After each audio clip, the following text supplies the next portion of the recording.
एक गोपी अपने सिर पर एक डलिया में बहुत सारे फल लेकर के और बेचवे के काजे जा रही है और रास्ता भर कहती जा रही है, अरे कोई आम ले लो, कोई सेब ले लो, कोई अमरूद ले, और पूरे ब्रजमंडल में चिल्लाती वही जा रही है, आम ले लो, सेब ले लो, अमरूद ले लो, संतरा ले लो।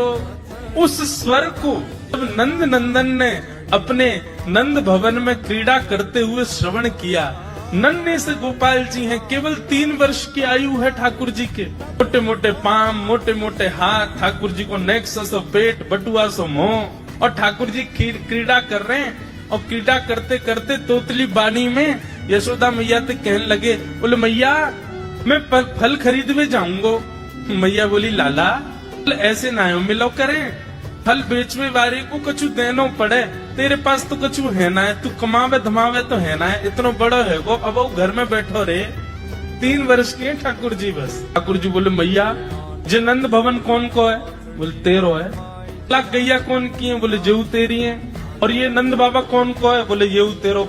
और मैया तू कौन की है? बोले मैं भी तेरी हूँ। मैं इतनी सबरी संपत्ति को मालिक हूँ, तू यूं कैसे कह रही है? मैं तू कमाऊं धमाऊं ना, कि सबरो मेरो ही है मैया।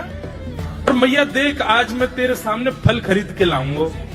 बोली जा, मैं भी तो देखूं कैसे जाएगा। सो ठाकुर जी फल खरीदने के लिए जा रहे हैं नन्हे से ठाकुर जी। और कहाँ लेके जा रहे हैं? बोले जल्दी से जहाँ पर सारी सामग्रियां रखी जाती हैं, ऐसे सामग्री गृह में गए और वहां से 2 मुट्ठी गेहूं अपने हाथ में भर के, और नन्हे से 3 वर्ष के ठाकुर जी इतने इतने से हाथ ऐसे अंजलि में गेहूं भर के, और ठाकुर जी अपनी मटकीली सी चाल बाकी अदा से उछलते कूदते भय और फल बेचने वाली के पास फल लेवे जा रहे हैं। यशोदा मैया एक झांक करके एक तरफ से ठाकुर जी की इस लीला को देख रही है। अब कूदते भय ठाकुर जी जा रहे हैं। जितने गेहूं लिए, कितने गेहूं आए होंगे ठाकुर जी के हाथ में? ज्यादा से ज्यादा आए होंगे 25-30। और वो यूं उछलते उछलते गए, सब गिर गए। अरे कोई आम ले लो, सेब ले लो, अमरूद ले लो कहती हुई जैसे ही जा रही थी, तभी उसकी दृष्टि पड़ी एक गली में, और वो गली जा रही थी नंद भवन की ओर। नंद भवन से नन्हे से बालक, नन्हे से सांवरे सलोने ठाकुर जी, छोटी सी धोती पहनी है, हाथन में पद्म राग के कड़ूला पहने हैं, गले में कौस्तुभ मणि पहनी है, सुंदर घुंघराले केशन को गूंथ करके यशोदा मैया ने ऊपर सुंदर मोतीन से लड़ बांध करके वहां में एक मोर पीछ लगायो भयो है। नन्हे से ठाकुर जी इतनी व्याकुल भरी दृष्टि से देख रहे हैं उस फल बेचने वाली को कि कहीं चली ना जाए, वहां से पहले मैं जाके आते फल ले लूं। ठाकुर जी के उस रूप को देखते ही वो फल बेचने वाली वहीं रुक गई, देखने लगी सुंदर से ठाकुर जी।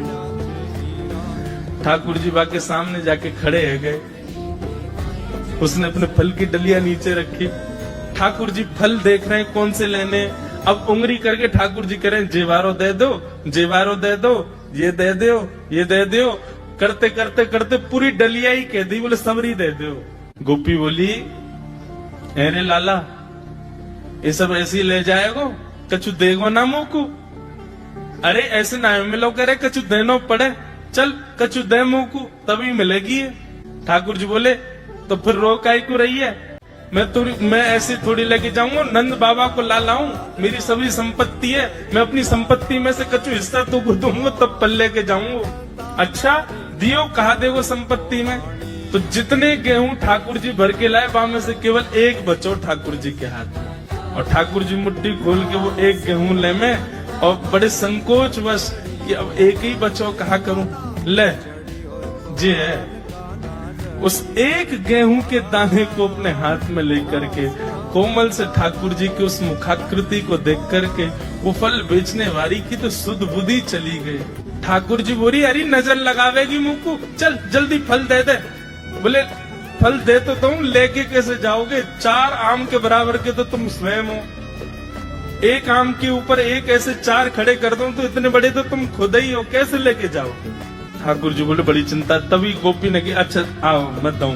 ठाकुर जी को हाथ पकड़ करके उनकी कारी कमरी खोली, उनकी पीताम्बरी ने ढीली करी, और ठाकुर जी के कछु फल तो कमरिया में बांध दिए, कछु पामन में बांध दिए, कछु हाथन में बाजूबंद बना के बांध दिए, कछु गले में लटकाए दिए, ऐसे कपड़ान में फल भर भर के ठाकुर जी के पूरे अंग में फल लटका दिए। अब ठाकुर जी को पेट तो है गयो ऐसो, यहाँ ते कमर निकल रही है, पीछे ते निकल रहा है, पीछे बस्ता की तरह वहां में कपड़ा में फल बंधे भये हैं, हाथन में बाजूबंद में भी केला आदि आदि सब बंधे भये हैं। और ऐसे ठाकुर जी मटकते भये, उछलते भये, और बड़ो श्रम है रोए, उठा नहीं पा रहे पाम को, इतना भारी है गयो पाम। और जैसे तैसे खिसक खिसक करके नंद भवन की ओर जा रहे हैं। इस रूप को जब उस फल बेचने वाली ने देखा, उसने अपनी फल की डलिया उठाई, और फल की डलिया उठा करके जब सिर पर रखी तो आगे चलते हुए नेत्र बंद हो गए। अब तो बस यही कहती जा रही है, गोपाल ले लो, कृष्ण ले लो, माधव ले लो, मधुसूदन ले लो, गोविंद ले लो, नंद जी को लाला ले लो।